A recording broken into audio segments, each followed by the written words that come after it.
अस्सलाम वालेकुम। क्या यूनिवर्सिटी मैटर करती है या नहीं करती?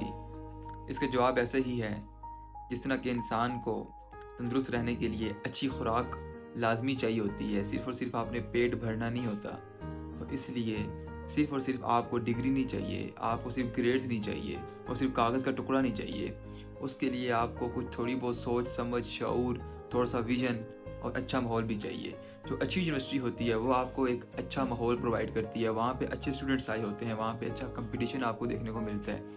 जब आपको अच्छे स्टूडेंट्स के साथ कंपटीशन करने को मिलता है तो आप अपने आप के ऊपर ज़्यादा हार्ड वर्क करते हो, मेहनत करते हो। सिर्फ़ और सिर्फ़ आपकी नज़र डिग्री के ऊपर नहीं होती है, सिर्फ़ और सिर्फ़ आपकी नज़र ग्रेड्स को अच्छे लेना और कोर्सेज़ को पास करने के ऊपर नहीं होती। आपको अपने आप को बेहतर करना होता है, फिर आपका जो विज़न होता है वो बहुत बड़ा हो जाता है। आप बड़े-बड़े बातें करते हो, ठीक है? तो ये जो बातें हैं ना, ये आपको बड़ी और अच्छी यूनिवर्सिटी, जो हाई प्रोफाइल वाली यूनिवर्सिटी है, वहाँ से सीखने को मिलती हैं। तो मेरे ओपिनियन के मुताबिक अच्छी यूनिवर्सिटी बहुत मैटर करती है आपके करियर में, आपकी ग्रोथ में और आपकी सक्सेस में।